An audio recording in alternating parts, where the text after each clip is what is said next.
mari kita terlebih dahulu mendengarkan materi pengantar dari Ustadz kita. Kepada Ustadz kami persilakan. Baik, syukran. Bismillahirrahmanirrahim. Assalamualaikum warahmatullahi wabarakatuh. Alhamdulillahi rabbil alamin. Wassalatu wassalamu ala asyrafil anbiya'i wal mursalin. Wa ala alihi wa sahbihi wa man tabi'ahum bi ihsanin ila yaumiddin. Amma ba'd.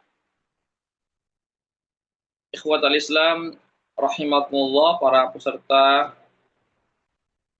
konsultasi syariah yang dirahmati Allah, yang dimuliakan Allah. Pertama-tama kita senantiasa memuji Allah Subhanahu wa taala dan bersyukur kepadanya atas segala limpahan rahmat dan hidayahnya, sehingga pada malam hari ini kita dapat bersua kembali di ruang Zoom dalam program konsultasi syariah bidang ibadah. Salawat dan salam senantiasa tercurahkan kepada junjungan kita Nabiullah Muhammad sallallahu alaihi wasallam beserta keluarga dan para sahabatnya, para pengikutnya yang tetap setia berpegang teguh kepada sunnah-sunnah beliau dan para sahabatnya hingga hari kiamat kelak. Amin ya rabbal alamin. Ikhwatal Islam rahimakumullah. Insyaallah pada malam hari ini kami akan mengangkat pembahasan seputar syarat sah salat. Ya. Sebagaimana yang sudah kami sebutkan pada pertemuan-pertemuan sebelumnya, bahwasanya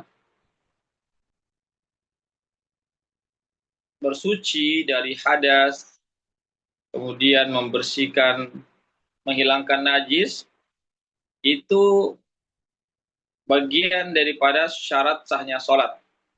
Ya, yaitu syarat yang pertama yaitu suci atau membersihkan diri dari hadas.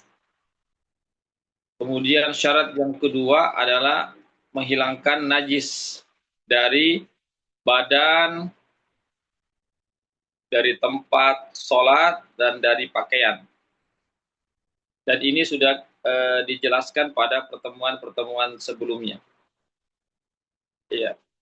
Kemudian syarat yang ketiga yaitu masuknya waktu sholat. Itu syarat sahnya sholat, yaitu masuknya waktu sholat. Artinya itu sholat mesti dikerjakan jika sudah masuk waktunya. Ya, sholat mesti dikerjakan jika sudah masuk waktunya. Ya, tidak boleh seseorang mengerjakan sholat di luar waktunya. Ya, tidak boleh melaksanakan sholat sebelum masuk waktunya. Ya, atau di luar waktunya tidak boleh. Harus sesuai waktunya. Adapun berkaitan tentang waktu sholat yang merupakan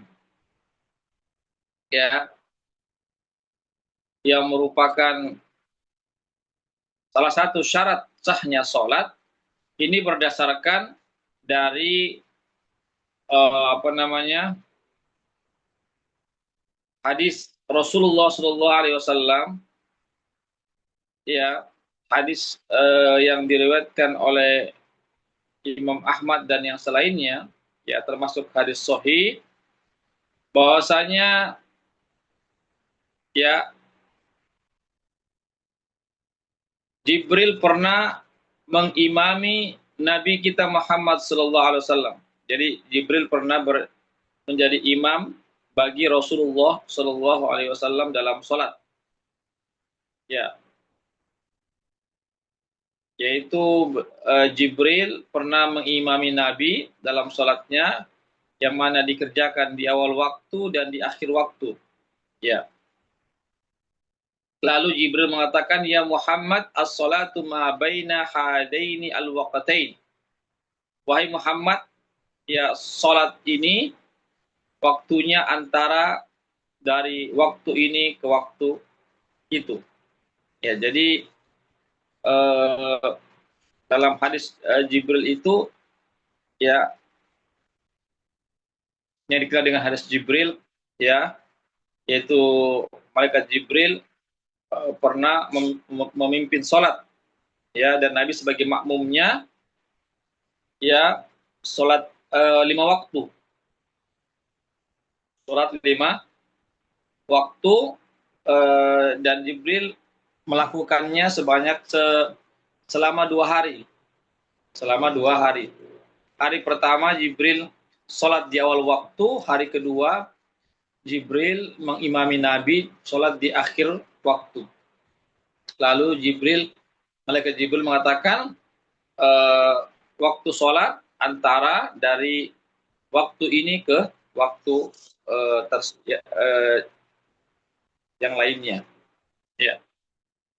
Ini ikhwatal Islam, azakullah. Ini menunjukkan bahwasanya sholat itu harus sesuai waktunya. Ya, ada permulaan waktu, ada di akhir waktu. Ya, jadi harus dikerjakan di waktu tersebut. Ya, tidak boleh dikerjakan sebelum waktunya. Begitu juga tidak boleh dikerjakan setelah berakhir waktunya. Ya, karena sudah ada ketentuannya. Ya, sudah ada ketentuannya. Ya. Kemudian berdasarkan hadis yang lain dari bahwasanya Nabi kita Muhammad SAW pernah bersabda, waktu zuhdi idza zalatis syamsu wa kana dhillur rajuli katulihi malam tahduril asru. Ya, Nabi SAW pernah bersabda, waktu zuhur apabila matahari sudah tergelincir ke arah barat dan bayangan seseorang itu sama dengan bayangan tinggi seseorang itu sama dengan tingginya. Ya, selama belum masuk waktu asar. Ya. Ya, di sini jelas ya Nabi memberikan batasan waktu. Ya. Salat zuhur yaitu jika sudah tergelincir matahari ke arah barat dan bayangan benda sama dengan bendanya, ya tingginya, bayangan tingginya seseorang itu sama dengan tingginya, ya bayangan tingginya sama dengan tingginya, atau bayangan benda sama dengan bendanya, maka itu akhir daripada waktu sholat zuhur, dan ya selama belum masuk waktu sholat asar.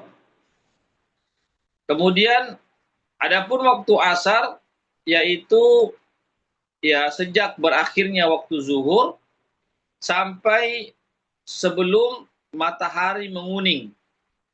Ya, sebelum matahari menguning di arah barat, yaitu waktu sholat asar. Ya, adapun sholat maghrib selama ya syafaq merah ya yang ada di bagian barat itu, selama itu belum artinya belum hilang. Ya, rona merah itu belum hilang. Sejak terbenamnya matahari itu permulaan waktu maghrib, berakhirnya selama rona merah itu di arah di arah barat itu belum hilang.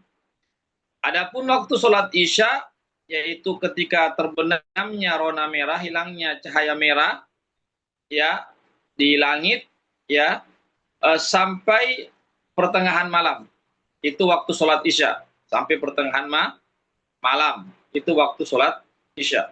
Adapun waktu sholat subuh itu dari terbit fajar ya selama belum terbitnya matahari. Ya, sejak terbit fajar hingga terbitnya matahari.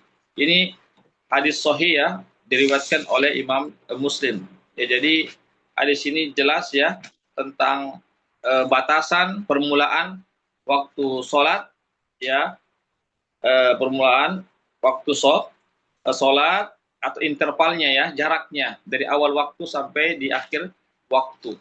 Ini berdasarkan hadis riwayat Imam Muslim. Ya.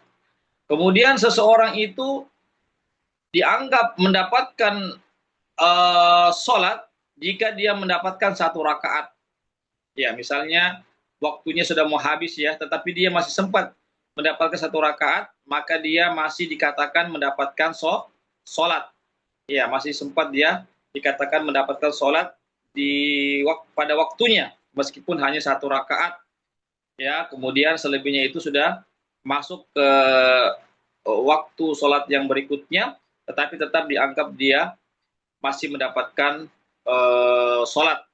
Ya, sebagaimana hadis Rasulullah SAW yang diriwayatkan oleh Imam Bukhari dan Muslim, man adraka rak'atan minas sholati faqad adraka shalah. Siapa yang mendapatkan 1 rakaat sholat, maka dia telah mendapatkan sholat secara sempurna. Ya. Kemudian tidak boleh seseorang mengakhirkan sholatnya atau mengakhirkan sebagian sholatnya, ya, sebagian rakaatnya dari waktunya, dari waktu yang sudah ditentukan, ya, apakah karena ada uzur ataupun tidak ada uzur, ya, kecuali kalau dia mengakhirkan sholatnya itu dengan tujuan untuk menjamak sholat, ya, maka ketika itu dia diperbolehkan ya mengakhirkan karena ada uzur, yaitu ingin menjamak 2 waktu sholat. Ya, uzurnya karena safar misalnya, atau karena hujan deras, atau karena sakit, atau yang semisalnya yang tergolong uzur yang diperbolehkan. Kemudian yang berikutnya yang lebih afdol adalah mendahulukan sholat, ya, di awal waktu, yaitu pelaksanaan sholat itu dikerjakan di awal waktu, itu yang lebih afdol. Kecuali sholat isya jika tidak menyusahkan ya jamaah. Ya, ada sholat isya itu yang lebih afdol itu dimundurkan waktunya, bukan di awal waktu. Tapi selama jamaah sholat tidak susah bagi mereka. Begitu juga mengakhirkan sholat juga itu lebih utama bagi sholat zuhur pada keadaan terik matahari yang sangat menyengat, ya, maka sholat zuhur juga itu sebaiknya dimundurkan sedikit waktunya, bukan di awal waktu jika cuaca yang sangat panas. Sebagaimana hadis Rasulullah SAW yang hadis sahih, idza staddal har fa abridu anis shalah fa inna syiddatal harri min fayhi jahannam. Ya, apabila terik matahari yang sangat panas, maka hendaklah kalian mendinginkan diri kalian dari sholat. Artinya kerjakanlah sholat di akhirnya, bukan di awal masuknya, karena panasnya matahari itu dari hawa-hawa neraka jahanam. Ya. Kemudian siapa yang tertinggal sholatnya karena ketiduran misalnya atau karena lupa, maka segera dia wajib mengqodoknya, ya, dengan segera, ya, segera dia mengqodok sholat yang tertinggal itu karena lupa misalnya atau karena dia tertidur. Ya, kemudian kemudian dikerjakan sholat yang tertinggal itu dikerjakan secara berurutan. Ya, kalau dia meninggalkannya dari zuhur, asar, maghrib, maka dia ketika dia mengqodok, maka dikerjakan dulu zuhur, asar, maghrib, begitu. Ya, kecuali kalau dia lupa yang mana yang lebih dahulu dia tinggalkan, ya, maka ketika itu tidak mesti dia mengerjakan secara berurutan. Yaitu terkait syarat yang ketiga, yaitu tentang masuknya waktu sholat. Kemudian yang keempat adalah menutup aurat. Menutup aurat. Ya, menutup aurat ini merupakan syarat yang keempat. Dalilnya, ya, sebagaimana firman Allah Subhanahu wa taala, ya bani Adam, khudzu zinatakum inda kulli masjid. Ya, surah Al-A'raf ayat 31. wahai anak cucu Adam, hendaklah kalian mengambil perhiasan kalian, yaitu pakaian-pakaian kalian, inda kulli masjid, ketika setiap datang ke masjid untuk melaksanakan sholat. Yang dimaksudnya adalah perhiasan berupa pakaian yang dapat menutup aurat. Ya. Jadi auratnya laki-laki yaitu dari pusar sampai ke lutut. Artinya pusar dan lutut tidak boleh kelihatan. Adapun perempuan seluruh tubuhnya aurat kecuali muka ya dan telapak tangan. Ya, muka dan telapak tangan itu di kelihatan. Ya, ada juga ulama mengatakan cukup muka saja yang kelihatan, adapun telapak tangan tetap tertutup. Jadi situ ada juga perbedaan di situ. Kemudian yang berikutnya, syarat yang kelima adalah menghadap kiblat. Menghadap kiblat. Ya, syarat kelima, syaratnya adalah menghadap kiblat. Ya, kiblat kita adalah Ka'bah yang ada di Mekah. Dalilnya surah Al-Baqarah 149. Wa min haitsu kharajta fawalli wajhaka syatral masjidil haram. Dan dimanapun kalian keluar, ya maka hendaklah engkau menghadapkan wajahmu ke arah Al-Masjidil Haram, ke arah Ka'bah yang ada di Al-Masjidil Haram yang ada di Mekah. Ya, ini menunjukkan wajibnya seseorang yang sholat harus menghadap ke arah kiblat. Ya.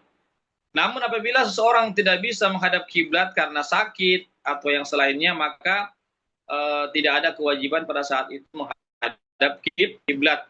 Sebagaimana tidak ada kewajiban-kewajiban yang lainnya yang mesti dikerjakan tatkala ada uzur yang dibenarkan. Sebagaimana firman Allah, fattaqullaha mastata'tum, hendaklah kalian bertakwa kepada Allah, menjalankan perintah Allah dan Rasulnya sesuai dengan kemampuan kalian. Kemudian syarat yang terakhir adalah niat. Niat. Ya, jadi seseorang itu niatnya dalam hati, ya ada keinginan untuk melaksanakan ibadah sholat, ya maka itu sudah dianggap niat, tidak perlu diucapkan dengan lisan karena niat itu tempatnya di hati, ya sebagaimana dikatakan oleh para ulama. Ya, jadi ada 6 syarat sahnya sholat. Ya, barangkali ini yang bisa kami sampaikan terkait tentang syarat-syarat sahnya sholat. Demikian. Baik, Masya Allah. Barakallahu fikum. Fikum barakallahu Ustaz wa jazakumullah khairan.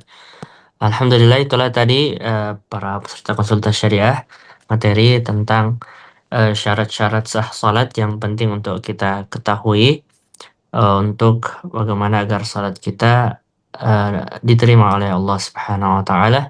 Ya, mudah-mudahan kita semua mencatat dan bisa mengamalkan apa yang kita dengarkan.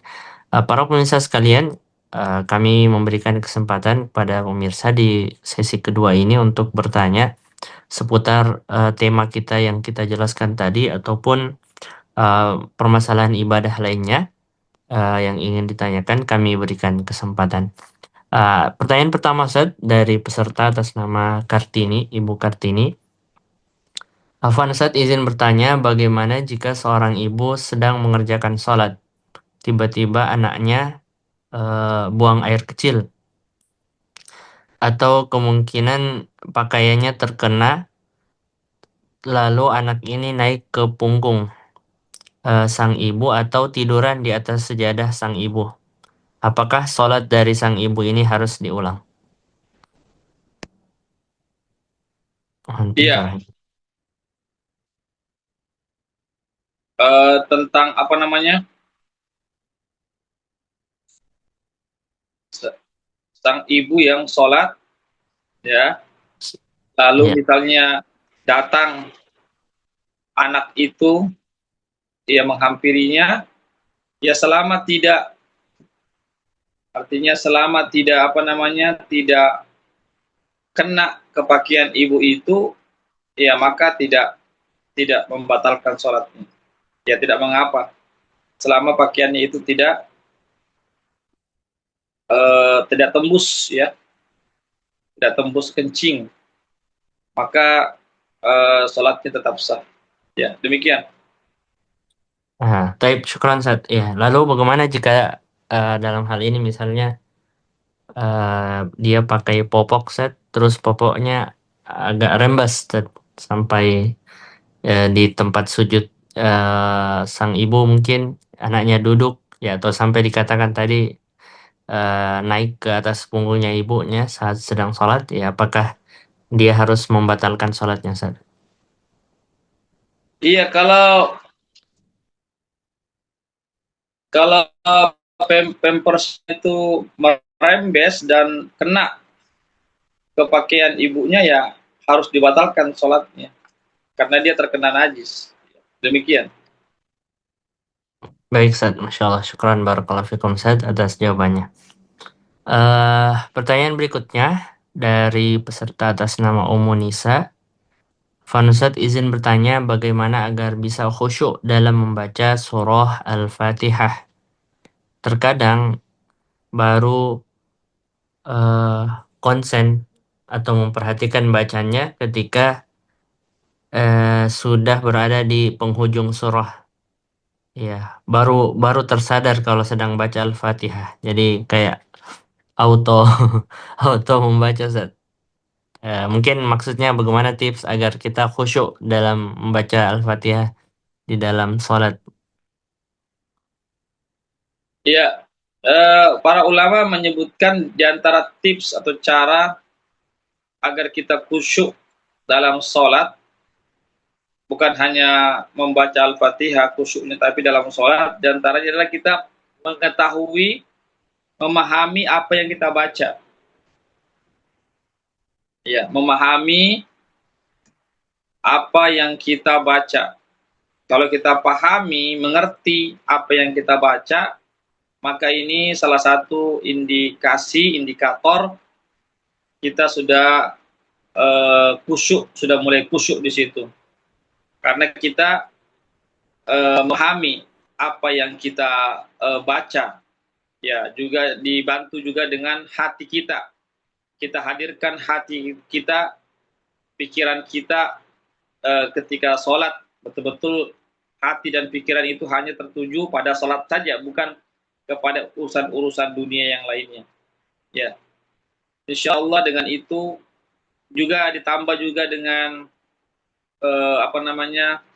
kita meyakini bahwasanya Allah sedang memperhatikan kita, Allah sedang melihat kita, Allah sedang mengawasi kita. Ya, maka dengan adanya itu kita memahami bacaan sholat, ya kita mengetahui bacaan-bacaan sholat, diantaranya bacaan Al-Fatihah kita ketahui artinya, kemudian kita hadirkan punya hati, pikiran kita dalam sholat, kita tinggalkan pikiran-pikiran yang tidak ada kaitannya dengan sholat, kemudian yang berikutnya kita yakin bahwasanya Allah sedang memperhatikan kita, kita sedang bermunajat, sedang berdialog dengan Allah, dan juga kita hadirkan rasa takut kita kepada Allah Subhanahu wa taala. Seandainya ibadah sholat kita ini jangan sampai tidak diterima oleh Allah Subhanahu wa taala, seraya juga kita mengharap kepada Allah agar ibadah sholat kita diterima oleh Allah Subhanahu wa taala. Jadi kalau semua unsur-unsur ini semua terpenuhi, ya maka insya Allah kita akan lebih khusyuk lagi, atau kita akan khusyuk dalam melaksanakan sholat, bukan cuma hanya khusyuk membaca surah Al-Fatihah, tetapi kita akan khusyuk dari awal sampai akhir. Demikian. Syukran barakallahu fikum Ustaz atas jawabannya. Mudah-mudahan dipahami oleh penanya dan bisa diamalkan. Selanjutnya Ustaz ada pertanyaan dari Ibu Hasrina Hafid. Bismillah, Afwan Ustaz izin bertanya bagaimana sebenarnya sifat salat Nabi Sallallahu Alaihi Wasallam, karena saya pernah membeli buku sifat salat Nabi, setelah i'tidal itu langsung bersedekap kembali. Namun umumnya di masjid-masjid itu tidak dilakukan demikian, Ustaz. Mohon pencerahannya. Ya, tentang setelah ruku itu, ya, atau setelah i'tidal itu, setelah ruku ya, i'tidal itu memang ada dua pendapat situ. Ada yang mengatakan kembali bersedekap, ada yang mengatakan, ulama yang mengatakan tangan di samping badan, ya, atau tidak bersedekap. Di situ memang terjadi perbedaan pendapat para ulama, ya, dan mereka semuanya ada dalilnya semua, ya. Jadi artinya sisa kita saja mau memilih, kita mau ikut pendapat yang mana dari para ulama tersebut. Ya, jadi sini bisa kita memilih salah satunya. Apakah bersedekap juga boleh, ada pendapat para ulama dan juga ada dalilnya dari Nabi, ya. Begitu juga mau mengambil pendapat yang tidak bersedekap juga boleh, ada juga pendapat para ulama dan juga ada dalilnya. Ya, jadi masing-masing para ulama ada dalilnya masing-masing. Jadi ini ranah perbedaan pendapat yang diperbolehkan. Ya, bukan perbedaan pendapat yang tercela, tetapi yang diperbolehkan karena masing-masing para ulama itu memiliki dalilnya masing-masing. Ya. Allah alam bisawab. Syukran Ustaz, barakallahu fikum atas jawabannya. Lalu pertanyaan berikutnya dari peserta atas nama Ibu Selvianti. Afwan Ustaz, izin bertanya, bagaimana sholat dari pengantin wanita yang dimana mereka itu kadang mulai dirias dari jam 8 pagi dan baru ganti pakaian saat maghrib Ustaz. Iya, bagaimana cara mereka sholat mungkin pertanyaannya Ustaz.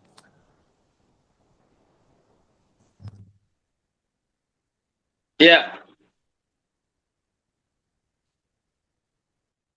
dari dirias dari pagi ya, nanti menjelang maghrib ya baru selesai ya. Ya, diupayakan sedapat mungkin, kalau memungkinkan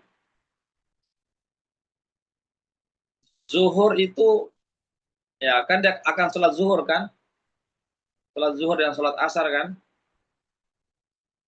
ya, sholat Nah, zuhur Ustaz. dan sholat asar, ya. Jadi pasti harus sholat zuhur dan sholat asar kan, tidak mungkin nanti apa namanya dikerjakan nanti di waktu maghrib, ya, tidak mungkin dikerjakan di waktu maghrib, ya. Jadi Allah alam bisawab ya, kalau memungkinkan ya untuk uh, sholat zuhur, ya, artinya kalau berwudu ya berarti hilang make up-nya ya, apakah, ya, kalau hilang make up-nya, kalau kalau memungkinkan ya make up kembali, iya, begitu, iya, begitu juga waktu misalnya waktu asar ya, iya. Dan jika memungkinkan ya tidak mengapa kalau di make up kembali, di make up kembali, ya. Allah alam bisawab, intinya sholatnya tetap dikerjakan pada waktu-waktunya, dikerjakan pada waktu-waktunya, ya. Ya, demikian. Baik, syukran Ustaz, barakallahu fikum ya. Jadi untuk mempelai wanitanya tetap mengerjakan sholat di waktunya ya Ustaz. Seperti itu. Barakallahu Iya. fikum Ustaz atas jawabannya. Berikutnya Ustaz, pertanyaan berikutnya terkait dengan syarat sah salat yang dijelaskan oleh Ustaz tadi dari hamba Allah. eh, bagaimana hukumnya eh, wanita yang mereka itu karena tidak berjamaah di masjid Ustaz, jadi terbiasa di rumah tidak sholat pada waktunya. Ya, kadang lewat 1 jam, kadang lebih. Ya, apakah hal ini eh, itu boleh ya, atau bagi para wanita juga dianjurkan untuk sholat pada waktunya Ustaz? Ya, jadi sebenarnya wanita dan laki-laki ini sama-sama diperintahkan mengerjakan awal waktu ya. Ya, di awal waktu dikerjakan, bukan di tengah waktu, bukan di akhir waktu. Ini berlaku umum laki-laki dan perempuan. Jadi perempuan ketika sudah azan maka bergegas untuk berwudu, siap-siap melaksanakan sholatnya di rumah. Ya, dikerjakan di awal waktu, bukan di akhir waktu, bukan di tengah waktu. Ya. Tapi seandainya wanita misalnya dia karena apa namanya ya, sehingga dia mengerjakannya bukan di awal waktu tetapi di tengah waktu, ya, maka tidak mengapa, maka diperbolehkan. Tapi yang lebih afdolnya wanita itu mengerjakan sholat di awal waktu, sebagaimana laki-laki mengerjakan sholat di awal waktu secara berjamaah di masjid. Adapun perempuan sholatnya di rumahnya saja masing-masing, namun utamanya dikerjakan di awal waktu. Tapi seandainya dia mengerjakan di tengah waktu atau yang terpenting belum habis waktunya, maka itu diperbolehkan. Ya demikian.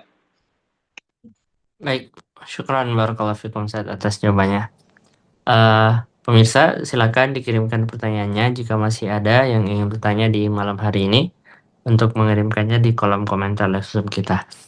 Eh, Berikutnya ada pertanyaan dari peserta atas nama Elia asal Maluku. Afwan Ustaz, izin bertanya, bila kita masbuk, maka gerakan selanjutnya apakah kita mengikuti gerakan imam?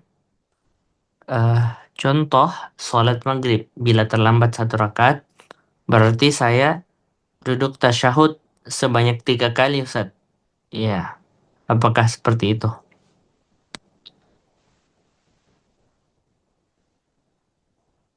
Iya, jadi kita uh, yang masbuk ya, yang masbuk maka tetap mengikuti gerakan imam. Hanya saja ketika imam tasyahud akhir duduknya, maka kita duduknya tetap tasyahud awal karena kita ketinggalan 1 rakaat. Jadi tetap kita duduk tasyahud, tetapi duduknya duduk tasyahud awal, bukan duduk tasyahud akhir. Meskipun ada juga pendapat para ulama ya tetap tasyahud akhir karena imamnya duduknya tasyahud akhir. Jadi di sini ada perbedaan pendapat. Tapi insya Allah kita bisa memilih mau mengambil pendapat yang mengikuti imam tasyahud akhir juga duduknya, ya cara duduknya duduk tawarruk namanya, duduk tasyahud akhir, atau kita mengambil pendapat yang mengatakan karena kita masih bangkit lagi menggenapkan rakaat yang ketiga, maka kita duduknya tasyahud awal atau duduk iftirash namanya. Ya insyaallah dua-duanya itu diperbolehkan. Ya demikian. Syukran Ustaz atas jawabannya, barakallahu fikum. Selanjutnya, peserta atas nama Hasrina Hafid, pertanyaannya, Afwan Ustaz, apakah sebenarnya Nabi Muhammad SAW itu melakukan kunut di sholat subuhnya? Iya, tentang qunut subuh ini ulama berbeda pendapat ya. Ulama berbeda pendapat tentang qunut subuh ini. Ya. Dan Nabi pernah melakukan qunut subuh, tapi bukan cuma di subuh hari saja, tetapi beliau juga qunut di di sholat-sholat lainnya, di sholat-sholat fardu yang lainnya. Kalau tidak salah itu kurang lebih 1 bulan. Namanya kunut nazilah namanya. Kunut nazilah, ya ketika itu orang-orang kaum muslimin di apa namanya diganggu oleh orang-orang musyrik, ya dibunuh oleh orang-orang musyrik, maka Nabi pun mendoakan kehancuran, kebinasaan orang musyrik, ya. Itu kalau tidak salah selama 1 bulan beliau melakukan namanya kunut nazilah, bukan cuma di subuh hari saja, tetapi di sholat-sholat yang di sholat 5 waktu itu. Ya, berangkat dari sinilah sehingga, tapi setelah itu hanya 1 bulan ya. Setelah itu beliau meninggalkan itu kunut tersebut, ya, termasuk kunut subuh itu. Ya, jadi intinya adalah berdasarkan dari apa yang beliau pernah lakukan dari kunut subuh itu dan kunut di sholat-sholat yang lainnya, maka ulama mengatakan, ya, bahwasanya kunut subuh itu diperbolehkan, ya, diperbolehkan, disunnahkan karena Nabi pernah melakukannya, kunut subuh. Adapun para ulama mengatakan tidak, itu kunut subuh itu karena beliau bukan cuma kunut subuh tapi kunut juga di waktu-waktu yang lainnya, di waktu-waktu sholat lainnya, bukan di waktu sholat subuh saja, ya, yang kita kenal dengan kunut nazilah namanya. Ya, jadi sini ulama berbeda pendapat tentang masalah kunut subuh itu, ya. Allahu a'lam bishawab. Nah, Baik, Masya Allah, syukran Ustaz atas pencerahannya ya. Jadi seperti itu ya jawabannya dari Ustaz kita. Barakallahu fikum Ustaz. Pemirsa, silakan kirimkan pertanyaannya jika masih ada yang ingin bertanya di malam hari ini. Eh, Silakan kami nantikan pertanyaan atau mau bertanya langsung bisa raise hand. Izin Ustaz, bisa bertanya? Ya, silakan Pak Nasruddin. Ya, Bismillah, Alhamdulillah, salatu wassalamu ala Rasulillah. Kemarin kami lihat di Facebook, tidak salah Facebook atau Instagram, Syekh yang dia pekajian para masya itu, kalau tidak salah Syekh Anas Al-Aziz, kalau tidak salah namanya, mengatakan ada dua cara bangkit dari rakaat kedua setelah tasyahud untuk bangkit ke rakaat ketiga. Itu yang pertama, kata beliau, ketika masih duduk setelah tahiyat, mengangkat takbir mengangkat kedua tangan untuk bangkit untuk ke rakaat ketiga, tapi masih duduk. Kata beliau, ini katanya disunnahkan, ini yang juga yang disunnahkan. Sebagaimana yang biasa yang kita dengar itu, kalau di rakaat ketiga kita mengangkat kedua tangan, takbir lagi untuk mau bangkit di rakaat ketiga. Tapi ini tadi kami lihat tanya tuh boleh juga mengangkat tangan masih dalam keadaan duduk untuk berdiri sebelum berdiri ke rakaat ketiga. Nah, bagaimana ini? Syukran.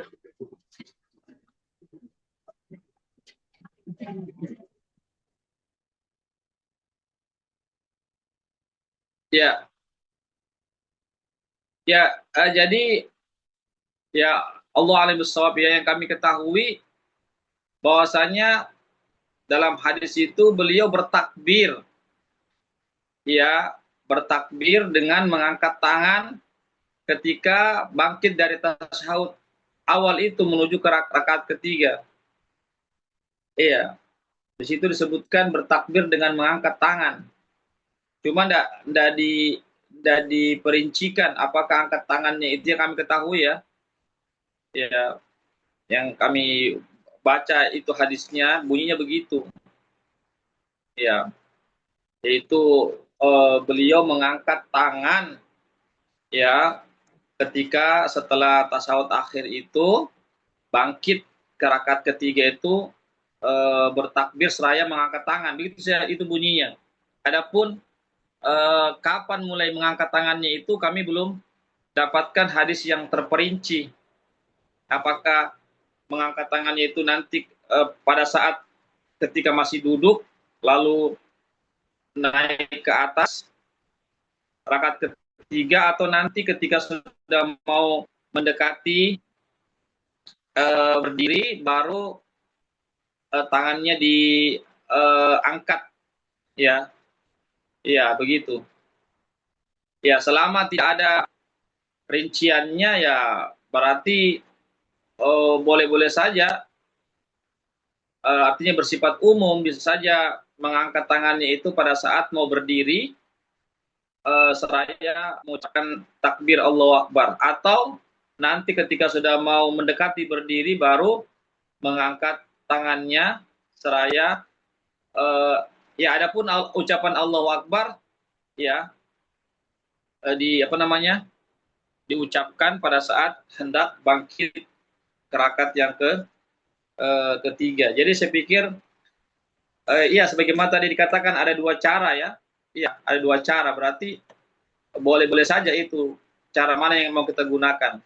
Mau kita cara yang pertama, kita sudah mengangkat tangan seraya mengucapkan takbir sampai kita berdiri, atau kita ucapkan nanti ketika sudah mau berdiri tegak baru kita mengangkat tangan kita. Ya, demikian. Allah alim bissawab. Insyaallah. Syukran Ustaz atas jawabannya. Barakallahu fikum.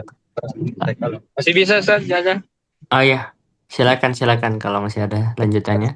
Ini ada pertanyaan dari jamaah masjid. Waktu di Ramadan, ada imam yang sholat maghrib, karena dia imam di Ramadan, di sholat maghrib, di rakaat kedua, dia tidak tasyahud awal.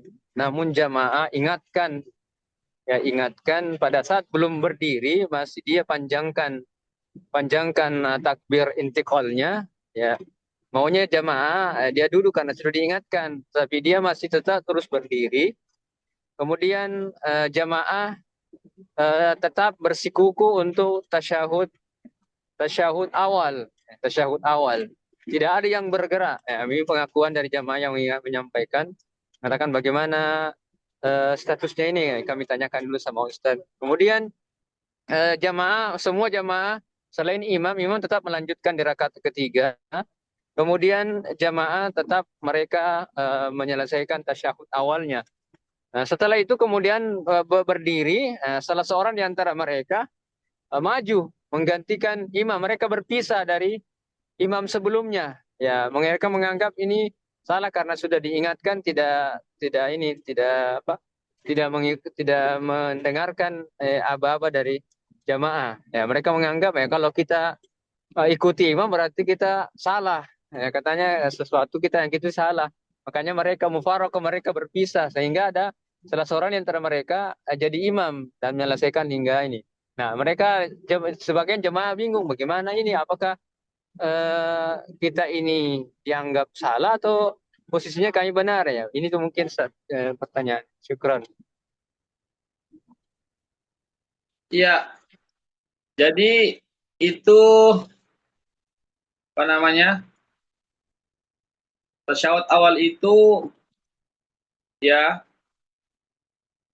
duduk tasyahud awal, bacaan tasyahud awal itu dia bukan rukun ya. Bukan rukun sholat, dia masuk dalam wajib sholat namanya. Iya.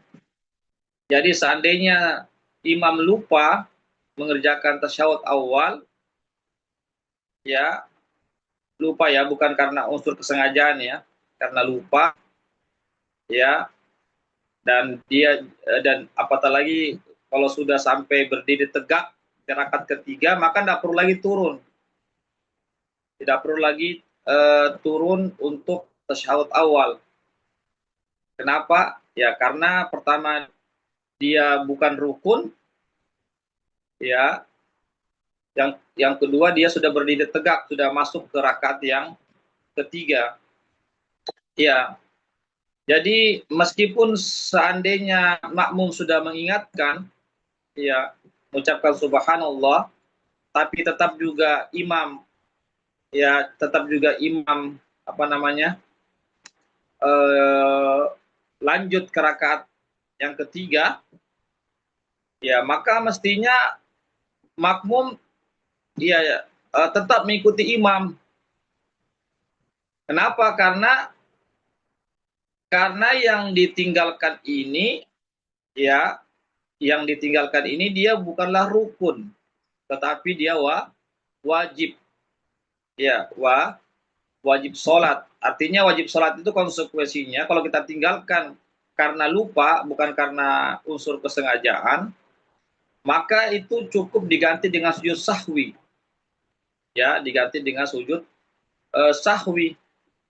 Ya, jadi mestinya para makmum jangan mufaroqah di situ. Ya, kecuali kalau apa namanya kelebihan rukun misalnya. Misalnya mestinya sholat maghrib kan 3 rakaat, ya. Tapi imam tetap melanjutkan lagi rakaat keempat untuk berdiri rakaat keempat. Maka ketika itu makmum mufaroqah di situ, tinggalkan imam. Ya mereka sholat masing-masing di situ, menyelesaikan sholatnya maghrib menjadi tetap 3 rakaat. Karena apa? Karena imam sudah lebih rakaatnya. Yang mestinya maghrib 3 rakaat, dia berdiri lagi kerjakan 4 rakaat, padahal sudah makmum sudah mengucapkan subhanallah. Ya sudah mengingatkan dengan ucapan subhanallah, tapi makmum tetap naik ke rakaat tapi imam tetap naik ke rakaat keempat. Padahal ini sholat maghrib. Kan lebih rakaatnya kan? Nah, ketika itu makmum tidak boleh ikuti imam untuk naik rakaat keempat. Karena apa? Rakaatnya lebih. Ya. Jadi makmum tetap duduk tasyahud akhir dan makmum menyelesaikan sendiri sholatnya masing-masing. Adapun kasus yang tadi itu sholat maghrib, imam, ya boleh jadi karena dia faktor lupa, ya akhirnya dia lupa mengerjakan tasyahud awal. Tasyahud awal itu bukan rukun ya, dia hanya wajib sholat saja. Konsekuensinya, ya kata ulama, ya dan itu juga berdasarkan dengan hadis Nabi. Nabi juga pernah lupa tasyahud awal, ya, dan sahabat ketika itu tidak ada mufaroqah dengan Nabi, tidak ada. Nah, sahabat tidak mufaroqah dengan Nabi. Justru sahabat ikuti Nabi, ya, ikuti Nabi juga langsung berdiri ke rakaat ketiga. Ya, Nabi waktu itu lupa melaksanakan tasyahud awal, tapi tidak ada sahabat yang mufaroqah. Tidak ada sahabat yang mengerjakan sholat masing-masing atau mengangkat jemaah lainnya menjadi imam. Tidak ada. Ya, nanti setelah itu Nabi sujud sahwi, tidak menambah rakaat, ya, tetapi cukup ketika itu Nabi hanya menutupinya dengan sujud sahwi. Ya, demikian. Baik, Ustaz. Insyaallah. Syukran atas jawabannya. Gimana, Bapak siapa tadi? Semoga dipahami ya Ustaz, jawabannya. Pak Nasruddin ya. Seperti itu tadi jawaban dari Ustaz kita. Barakallahu fikum.